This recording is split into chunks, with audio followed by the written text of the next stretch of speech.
بسم اللہ الرحمن الرحیم۔ السلام علیکم۔ ایک دفعہ سلطان عبدالعزیز کا بیٹا شہزادہ محمد سیف الدین، سلطان عبدالعزیز کے وزیر کا بیٹا خالد اور انحصار قلعے کے حاکم کا بیٹا تینوں بہت گہرے دوست تھے، یعنی سیف الدین، خالد اور علاء الدین۔ تینوں ہم عمر تھے اور یہ تینوں ایک ہی مکتب میں زیر تعلیم تھے۔ تینوں آپس میں گہرے دوست تھے۔ وہ خوش لباس، خوش گفتار اور ذہین طالب علم تھے۔ تعلیم سے فارغ ہونے کے بعد بھی ان کا اکثر وقت اکٹھے گزرتا تھا۔ اپنے استاد سے وہ ایسے سوال کرتے کہ وہ لاجواب ہو کر رہ جاتا۔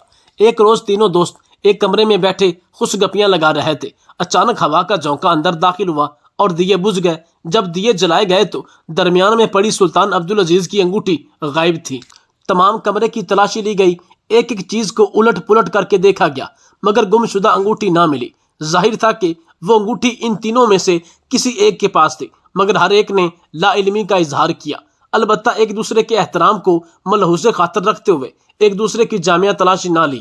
وہ انگوٹھی سلطان عبدالعزیز نے ان تینوں کی دوستی سے متاثر ہو کر ان تینوں کو ایک ساتھ تحفے میں دی تھی، اور وہ انگوٹھی وہ تینوں باری باری اپنے پاس رکھتے تھے۔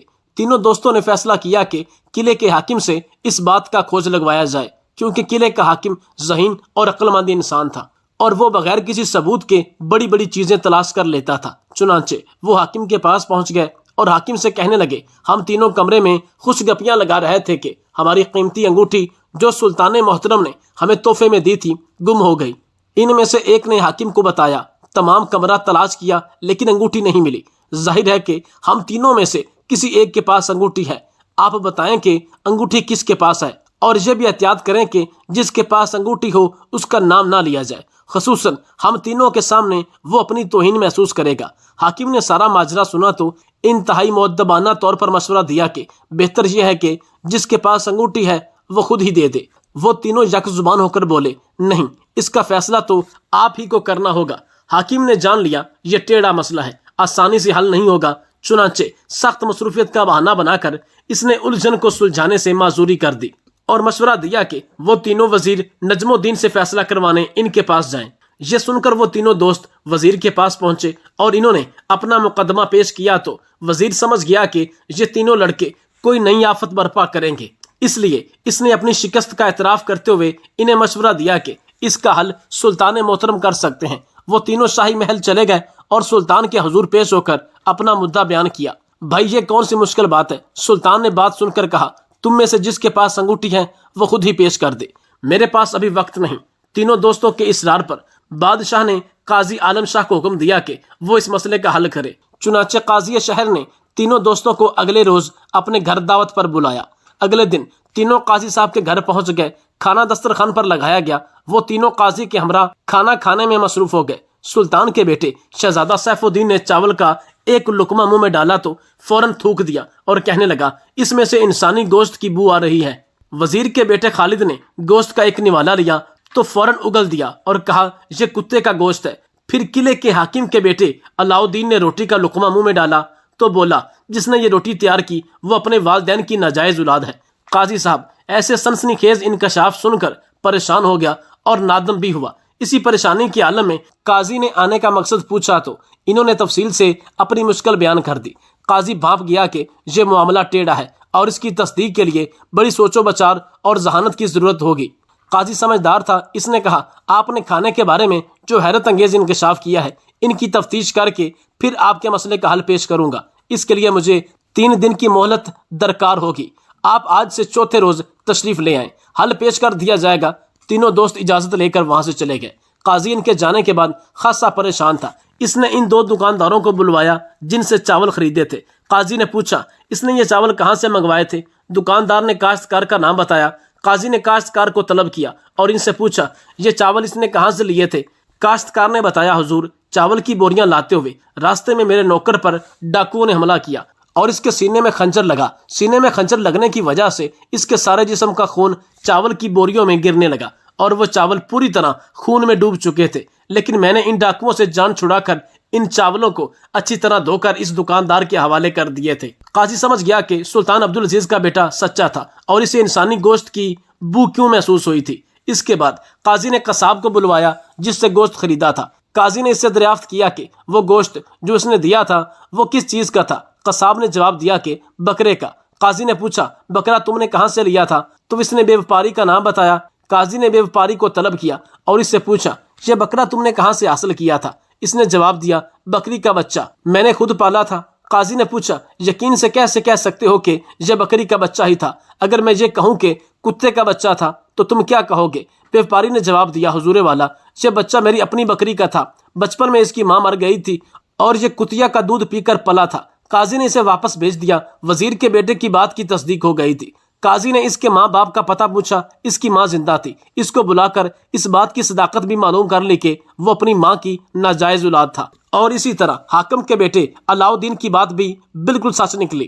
تصدیق کرنے کے بعد قاضی بہت پریشان بیٹھا تھا اور اسی سوچ میں گم تھا کہ اتنے میں شہزادی کمرے میں داخل ہوئی۔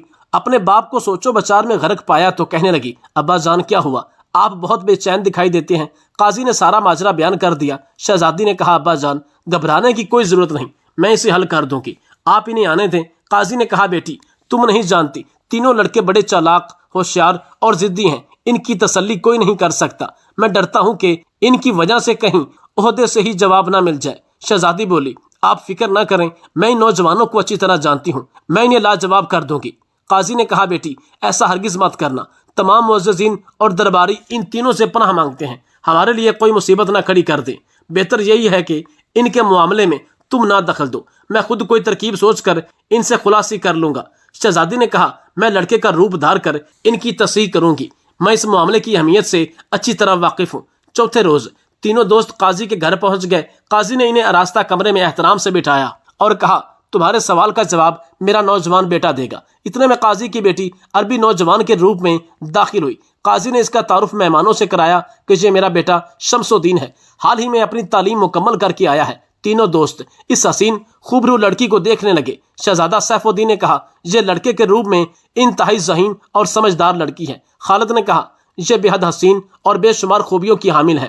علاء الدین نے کہا اس کے ستارے بڑے بلند ہیں، اس کے خوبصورت چہرے پر عجیب دلکشی پیدا ہوتی ہے، مگر یہ ہمیں احمق سمجھتی ہے۔ شہزادی نے یہ تبصرے اپنے متعلق سنے تو اپنے سر سے امامہ اتار دیا اور اس کے سنہری گنگریالے بال اس کے خوبصورت چہرے پر عجیب دلکشی پیدا کرنے لگے۔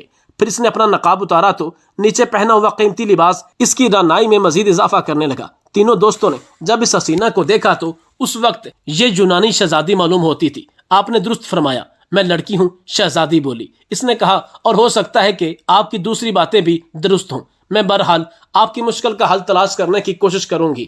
مجھے بتائیے کہ مسئلہ کیا ہے؟ سلطان عبدالعزیز کے بیٹے سیف الدین نے اپنے ہوش و حواس درست کرتے ہوئے کہا اے حسینہ وفا کی شہزادی، ہم تینوں دوست کمرے میں بیٹھے خوش گپیاں لگا رہے تھے، اچانک دیا بجھا اور ہماری انگوٹھی گم ہو گئی۔ پورے کمرے کی تلاشی لینے پر انگوٹھی نہیں ملی، وہ انگوٹھی اب ہم تینوں میں سے کسی ایک کے پاس ہے، آپ بتائیے گا کہ کس کے پاس ہے۔ غلط لڑکے کا نام ہرگز نہ لیجیے گا کیونکہ وہ اس میں اپنی بے عزتی ہی محسوس کرے گا۔ شہزادی نے کہا اگر آپ میں سے کسی ایک کے پاس وہ انگوٹھی ہے تو خود ہی واپس کر دے، اس میں رکاوٹ کیا ہے؟ خالد کہنے لگا ہم میں سے کوئی بھی نہیں بتا رہا، اس لیے تو آپ کے پاس آئے ہیں، اس کا فیصلہ انتہائی ضروری ہے۔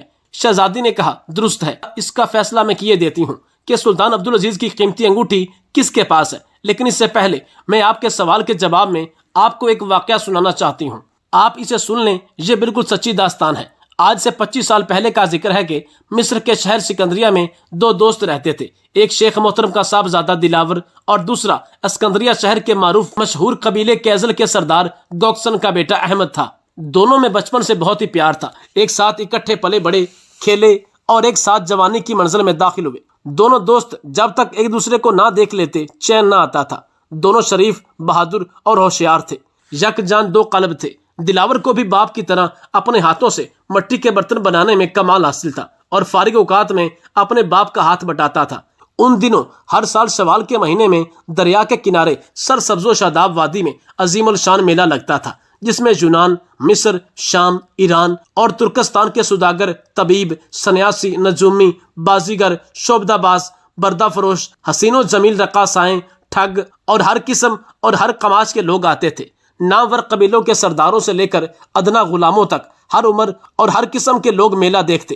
شمشیر زن ماہر دور دراز جگہوں سے آ کر شمشیر زنی کے جوہر دکھاتے۔ اسی طرح چھوٹا بڑا، بوڑھا، مرد اور عورت سبھی اس 10 روزہ جشن میں شریک ہوتے۔ قصہ مختصر، لوگ میلے کی رنگینیوں اور دلچسپیوں کے لیے 22 مہینے انتظار کرتے۔ اور پوری تیاریوں سے شامل ہوتے۔ شیخ محترم بھی ہر سال میلے میں اپنی دکان سجاتا اور اپنے ہاتھ سے بنائے ہوئے خوبصورت برتن پیش کرتا اور انہیں فروخت کر کے ہزاروں کماتا۔ دلاور اور احمد بھی ہر سال پورے اہتمام کے ساتھ میلہ دیکھنے جاتے۔ ایک دفعہ شیخ محترم سخت بیمار ہو گیا۔ اس نے اپنے بیٹے کو اس سال تاکید کی کہ وہ اس کی جگہ میلے کے دوران دکان پر بیٹھے گا۔ اسی طرح دوستوں کی یہ جوڑی میلہ اکٹھے نہ دیکھ سکی اور احمد اکیلا ہی میلہ دیکھتا رہا۔ البتہ وہ گھوم پھر کر اپنے جانثار دوست دلاور کے پاس اس کی دکان پر آ جاتا۔ ایک شام احمد میلے میں گھوم پھر کر واپس آیا تو بے حد پریشان اور حواس باختہ نظر آیا۔ دلاور کو تشویش ہوئی اور پریشانی کی وجہ دریافت کی تو اس نے بتایا کہ میں نے ایک پری محجبین کو میلے میں شانہ بے نیازی سے کنیز کے ہمراہ گھومتے دیکھا اور اس کے بغیر اس کا رہنا ناممکن ہے۔ دوست کی حالت زار سننے کے بعد دلاور نے دکان بند کی اور احمد کو ساتھ لے کر میلے میں اس پریا جمال کو ڈھونڈنے نکل کھڑا ہوا۔ ان دونوں نے میلہ ختم ہونے تک ہر جگہ اسے تلاش کیا مگر وہ انہیں کہیں نظر نہ آئی۔ چاہ کر بھی انہیں ناکام لوٹنا پڑا۔ اگلے روز پھر وہ سارا دن اسی اجنبی حسینہ کو تلاش کرتے رہے مگر مایوسی کے سوا کچھ ہاتھ نہ آیا۔ میلہ ختم ہو گیا، لوگ اپنے اپنے گھروں کو لوٹ گئے۔ دلاور نے احمد کو تسلی دی اور کہا اس حسینہ کا حلیہ بتائے۔ احمد اس کا حلیہ بتا رہا تھا اور دلاور اپنے ہاتھوں سے اس کی تصویر بنا رہا تھا۔ جب تصویر تیار ہو گئی تو احمد نے کہا اس تصویر میں دو خامیاں رہ گئی ہیں، اس کے نچلے ہونٹ کے دائیں جانب تل کا نشان اور دوسرا اس کی زلفوں کی ایک لٹ ماتھے پر گری ہوئی تھی۔ دلاور نے دونوں چیزیں بنا دی تو احمد بے ساختہ کہنے لگا یہ اب ہو بہو اس کی مکمل تصویر ہے۔ دلاور نے اپنے دوست سے وعدہ کیا کہ جب تک وہ لڑکی کا پتہ نہیں چلا لیتا اور اس سے احمد کی شادی نہیں کروا دیتا وہ چین سے نہیں بیٹھے گا۔ وہ حوصلہ نہ ہارے اور دلاور کی کامیاب واپسی کا انتظار کرے۔ دونوں دوست ایک دوسرے سے الوداع ہوئے۔ اگلے روز دلاور نے اپنے گھر کو خیر آباد کہا اور گاؤں گاؤں بستی بستی اس شہزادی کو تلاش کرنے لگا۔ ہر جگہ جہاں اس کے ملنے کا امکان تھا وہ ڈھونڈتا رہا۔ وہ بھوکا پیاسا تھکا ہارا اس جنون میں پھرتا رہا مگر اس حسینہ کا کچھ پتہ نہ چلا۔ اس کے والدین اور عزیز و اقارب نے اسے بہت سمجھایا مگر اس نے اپنے پیارے دوست کی خاطر کوئی گاؤں کوئی آبادی نہ چھوڑی جہاں اس نے تلاش نہ کیا ہو۔ اسی دوران وہ اپنے عزیز دوست کو بھی نہ مل سکا۔ البتہ اسے کسی شناسہ کی زبانی پتہ چلا کہ وہ بہت زیادہ بیمار ہے اور بہت کمزور ہو گیا ہے، اس کی حالت بگڑ گئی مگر وہ اپنی سچی لگن کے سہارے اس حسینہ کو ڈھونڈتا رہا اور ہمت نہ ہاری یہاں تک کہ تلاش کرتے کرتے پورا سال گزر گیا اور اگلا میلہ منعقد ہو گیا۔ پھر وہ پورے 10 رات میلے میں گھومتا رہا اور تلاش کرتا رہا مگر اسے کوئی کامیابی نہ ملی۔ وہ میلہ بھی ختم ہو گیا۔ اسی دوران احمد کے والدین اس کے متعلق بہت فکر مند تھے اور آخر منت سماجت کر کے اسے گھر لے گئے۔ دلاور کے گھر والوں نے اسے مجبور کر کے اس کی شادی کروا دی کہ شادی کر کے سیدھے راستے پر آ جائے گا اور وہ آوارہ گردی ختم کر دے گا۔ سہاگ رات کو جب دلاور اپنی نئی نویلی دلہن کے کمرے میں آیا اور اس کا گھونگھٹ اٹھایا تو یکدم پیچھے ہٹا جیسے اس پر بجلی گر گئی ہو۔ دلاور کی خوشی کی انتہا نہ رہی جب اس نے اپنی دلہن کے روم میں اسی محبوبہ کو پایا جسے وہ 2 سال سے تلاش کر رہا تھا۔ دلاور پر غصہ طاری ہو گیا۔ لڑکی اپنے شوہر سے پوچھنے لگی کیوں میرے سرتاج کیا بات ہے؟ آپ مجھے دیکھتے ہی پریشان ہو گئے، اس کنیز سے کوئی خطا ہو گئی؟ دلاور نے بڑی مشکل سے اپنے جذبات پر قابو پا کر پوچھا اے حسینہ کیا تم میری بات مانو گی؟ دلہن کہنے لگی آپ میرے مجازی خدا ہیں، میں آپ کے ہر حکم کے آگے سر تسلیم خم کروں گی بشرطے کہ وہ خدا اور اس کے آخری رسول کے احکامات کے خلاف نہ ہو۔ دلاور کہنے لگا نہیں، جو بھی میں کہوں گا تمہیں ماننا پڑے گا۔ اگر تم نے حکم کی تعمیل نہ کی تو یقین کرو کوئی معصوم اپنی جان سے ہاتھ دھو بیٹھے گا، میں بھی یہ صدمہ برداشت نہیں کر سکوں گا۔ اس پر دلہن بولی میں اتنی سنگ دل نہیں ہوں۔ فرمایا حکم کی تعمیل ہوگی۔ دلاور نے احمد کی ساری داستان محبت بیان کر دی کہ کس طرح وہ اس کے عشق میں مبتلا ہو کر دیوانہ ہوا، اپنی محبت اور جان نچھاور کرنے کو تیار بیٹھا ہے۔ پھر اسے کیے ہوئے وعدے کا بھی ذکر کیا، اس کی حالت اظہار بھی بیان کی اور کہا اپنے جان سے پیارے دوست کی زندگی بچانے کے لیے میں تمہیں طلاق دیتا ہوں، تم اسے شادی کر لینا، میں زندگی بھر تمہارا یہ احسان فراموش نہیں کر سکوں گا۔ دلہن نے کہا میں آپ کے حکم کے مطابق وہاں جانے کے لیے تیار ہوں، اگر ضرورت پڑی تو میں احمد کے گھر جا کر آپ سے طلاق منگوا لوں گی۔ دلاور نے اس سے اتفاق کیا، اپنی بیوی سے کہنے لگا کہ وہ ابھی احمد کے گھر چلی جائے۔ دلاور کی بیوی نے احمد کے گھر کا پتہ معلوم کر کے گھوڑا منگوایا اور اسی رات اس گاؤں کی طرف اکیلی روانہ ہو گئی۔ وہ رات کے وقت سفر کرتی رہی۔ راستے میں ایک جگہ وہ ویرانے سے گزر رہی تھی تو 2 راہزن اچانک سامنے آ گئے۔ انہوں نے جب پکارا تو وہ رک گئی اور راہ گزر قریب آئے تو یہ دیکھ کر دنگ رہ گئے کہ دلہن کے روپ میں اتنی خوبصورت اور جوان لڑکی اعلیٰ قیمتی لباس پہنے زیورات سے لدی ہوئی اتنے رات کے یہ اکیلے سفر کر رہی ہے۔ وہ اسے پکڑ کر اپنے سردار کے پاس لے گئے اور اسی دوران اس نے کسی قسم کی ہچکچاہٹ نہ کی۔ سردار نے دیکھا قیامت الخیز دلہن کے روم میں لڑکی اس کے سامنے کھڑی ہے تو محویت میں کچھ دیر گم رہا، پھر بولا، دوشیزہ تمہارا لباس اور قیمتی زیورات سے معلوم ہوتا ہے تمہاری شادی ہوئی ہے، لیکن ایسی صورت میں اکیلے سفر کرنا میری سمجھ میں نہیں آ رہا۔ آخر کون سی مجبوری تھی جسے تمہارے گھر والوں نے تمہیں ایسا کرنے کی اجازت دی؟ دلہن کہنے لگی، میں ایک انتہائی ضروری کام سے جا رہی ہوں، کوئی ایسی پریشانی میں ہے جو میں اس وقت نہیں بتا سکتی، اگر آپ اجازت دیں تو۔ سردار کہنے لگا، میں ایسی کچی گولیاں نہیں کھیلتا کہ گھر آئے شکار کو ہاتھ سے یوں جانے دوں۔ لڑکی نے کہا، بے شک درست فرماتے ہیں، مگر میں صدقے دل سے بات کر رہی ہوں، کل شام سے پہلے اس سے زیادہ زیور، نقدی اور قیمتی کپڑے اپنے ساتھ لے کر آپ کی خدمت میں حاضر ہو جاؤں گی۔ اس وقت اگر میں نہ گئی تو ہو سکتا ہے کہ کوئی قیمتی جان ضائع ہو جائے۔ میں بزدل نہیں ہوں، اگر مجھے ڈر یا خوف ہوتا تو میں اکیلے سفر نہ کرتی۔ سردار لڑکی کی دلیری سے بہت متاثر ہوا اور کہنے لگا، چلو یہ بھی آزما لیتے ہیں، میں اپنے آدمیوں سے کہتا ہوں کہ تمہیں منزل مقصود تک چھوڑ دیں۔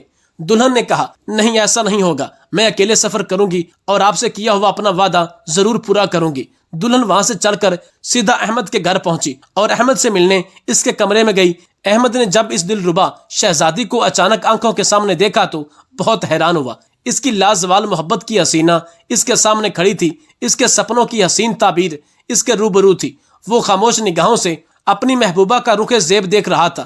اس حسینہ نے خاموشی توڑی اور کہا، آپ نے میری چاہت کی اور جی ادنا کنیز آپ کی خدمت کے لیے حاضر ہو گئی۔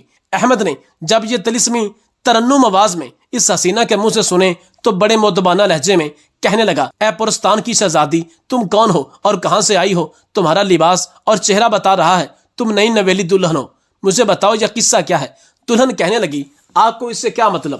میں تو ساری دنیا کو چھوڑ کر آپ کے قدموں میں آ گئی ہوں اور اب عمر بھر کہیں نہیں جاؤں گی، یہ میرا آخری فیصلہ ہے۔ احمد نے کہا، بے شک میں تمہارے پیار اور عشق میں زندگی اور موت کی بازی لگا چکا ہوں، مگر میں یہ ضرور جاننا چاہتا ہوں کہ تم کون ہو اور تمہیں کس نے میرے پاس بھیجا؟ قریبی پڑا ہوا خنجر اٹھا کر کہا، اگر تم نے مجھے ان سوالوں کے صحیح جواب نہ دیے تو میں اسے اپنے سینے میں اتار کر اپنی زندگی ختم کر لوں گا۔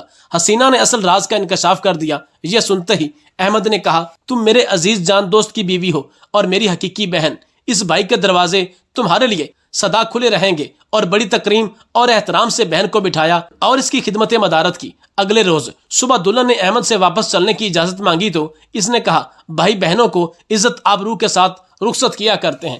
اس نے بے شک قیمتی زیورات اور نقدی دے کر اپنی بہن کو رخصت کیا اور اپنے آدمیوں سے کہا اسے اس کے گھر چھوڑ کر آئیں۔ دلہن نے اکیلے ہی جانے کی ضد کی تو احمد کہنے لگا، اتنے زیورات نقدی وغیرہ کے ساتھ تمہارا اکیلے سفر کرنا مناسب نہیں، مگر وہ ڈٹی رہی اور کسی کے ساتھ جانے پر تیار نہ ہوئی۔ آخر احمد کو ہتھیار ڈالنے پڑے اور اس نے مسکراتے ہوئے اپنی پیاری بہن الوداع کیا۔ احمد کے گھر سے چل کر وہ راہ زنوں کے ٹھکانے پر پہنچی۔ اسے دیکھتے ہی سردار کی روح خوش ہو گئی اور اس نے تمام زیورات، نقدی اور قیمتی کپڑے سردار کے سامنے رکھ دیے اور کہا، وہ اپنے وعدے کے مطابق آ گئی ہے، اب سردار کو اختیار ہے جو حکم دے۔ سردار سخت حیران تھا اور سوچ رہا تھا، یہ کیسی لڑکی ہے، اتنی بہادر، دلیر اور سچی کہ اس نے سردار کی زندگی میں انقلاب برپا کر دیا۔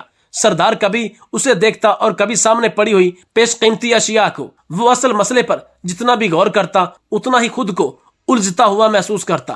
آخر اسے رہا نہ گیا، لڑکی سے پوچھنے لگا، تم کون ہو اور سب کیا چکر ہے؟ دلہن نے کہا، آپ تو راہ زن ہیں، آپ کو اس سے کیا؟ میں کون ہوں اور یہاں کیسے آئی ہوں؟ آپ اپنی دولت سمیٹیں اور میں آپ کی کنیز بن کر آپ کے قدم بوسی کے لیے موجود ہوں۔ سردار نے لڑکی کو کہا، دیکھو لڑکی، میں نے آج تک زندگی میں ہار نہیں مانی۔ تم نے نہ صرف میرے پختہ عزم کو متزلزل کیا بلکہ میری ہمت اور قوت کو شکست دی۔ میں تمہاری داستان ضرور سنوں گا، خواہ اس کے لیے مجھے اپنی زندگی سے ہی کیوں نہ ہاتھ دھونا پڑے۔ لڑکی نے اپنی پوری داستان سردار کو بیان کر دی۔ سردار بڑی دلچسپی اور محویت سے سنتا رہا۔ جب لڑکی اپنی داستان ختم کر چکی تو سردار کہنے لگا، میں تم جیسی ذہین اور بہادر لڑکی کو اپنی بیٹی بنانا فخر محسوس کروں گا۔ آج سے تم میری بیٹی ہو۔ اس کے بعد دلہن نے سردار سے اجازت چاہی۔ سردار کہنے لگا، باپ بیٹیوں کو ایسے رخصت نہیں کیا کرتے۔ اس نے جب اپنی مجبوریاں بتائیں کہ اگلے روز اس کے میکے والے اسے لینے کے لیے آئیں گے اور اسے نہ پا کر بہت پریشان ہوں گے تو سردار نے اجازت دے دی اور بے شمار دولت، ہیرے جواہرات اور زیورات وغیرہ دے کر بیٹی کو الوداع کیا اور اپنے آدمیوں سے کہنے لگا، میری بیٹی کو اس کے گھر چھوڑ کر آئے۔ لڑکی نے کہا میں اکیلی آئی تھی، اکیلی ہی چلی جاؤں گی۔ سردار نے بیٹی کے سر پر ہاتھ پھیر کر رخصت کیا۔ وہاں سے چل کر دلہن اپنے خاوند کے گھر پہنچی۔ دلاور اسے دیکھ کر حیران رہ گیا۔ اپنے شوہر کو تفصیل سے اپنے سفر کی روداد سنائی تو وہ خدا کا شکر ادا کرتے ہوئے سجدے میں گر گیا۔ قاضی کی بیٹی نے یہ داستان یہاں ختم کرتے ہوئے تینوں دوستوں سیف الدین، خالد اور علاؤ الدین سے باری باری پوچھا کہ آپ بتائیں کہ اصل قربانی کس نے دی؟ سب سے پہلے سیف الدین نے جواب دیا اصل قربانی دلاور نے دی، جو اپنا وعدہ پورا کرنے کی خاطر اپنی بیوی کو اپنے دوست کے پاس بھیج دیا۔ خالد نے کہا نہیں، حقیقی قربانی تو احمد کی تھی، جس نے اس لڑکی کو دل و جان سے چاہا اور جس کے لیے وہ موت و حیات کی کش مکش میں مبتلا ہو گیا۔ اب جب پتا چلا کہ وہ حسینہ اس کے پیارے دوست کی بیوی ہے تو اس نے اسے اپنی بہن بنا لیا اور اس کا اظہار واقعی بے مثال ہے۔ علاؤ الدین بولا نہیں، وہ دونوں تو آپس میں گہرے دوست تھے، انہوں نے اگر ایک دوسرے کے لیے قربانی دی تو کسی پر احسان نہیں کیا، یہ ان کا فرض تھا۔ اصل قربانی تو راہزنوں کے سردار نے دی، جو برے کام کرنے والا تھا، مگر جب حقیقت محال معلوم ہوئی تو اس نے اس لڑکی کو اپنی بیٹی بنا لیا۔ یہ بہت بڑی قربانی ہے۔ شہزادی نے تینوں کے جوابات سنے تو کہنے لگی انگوٹھی علاؤ الدین کے پاس ہے اور اسے کہا کہ انگوٹھی پیش کر دے۔ اس پر علاؤ الدین نے انگوٹھی نکال کر اپنے سامنے میز پر رکھ دی۔ وہ تینوں بے حد حیران ہوئے۔ انہوں نے شہزادی سے پوچھا کس طرح اتنی آسانی سے اس نے یہ فیصلہ کر دیا؟ شہزادی نے جواب دیا یہ تو بڑی سیدھی بات ہے، آدمی جن عادات کا خود مالک ہوتا ہے اسی خاصیت کے آدمی کو وہ پسند کرتا ہے۔ علاؤ الدین نے ان چوروں اور راہزنوں کے سردار کی تعریف کی تو میں فوراً اس کے ذہنی رجحان کو سمجھ گئی کہ یہی اصل مجرم ہے۔ تینوں دوست اس عقل مند لڑکی کے اس فیصلے سے بے حد متاثر ہوئے، اس کی عقل مندی کی داد دیتے ہوئے وہاں سے چلے گئے۔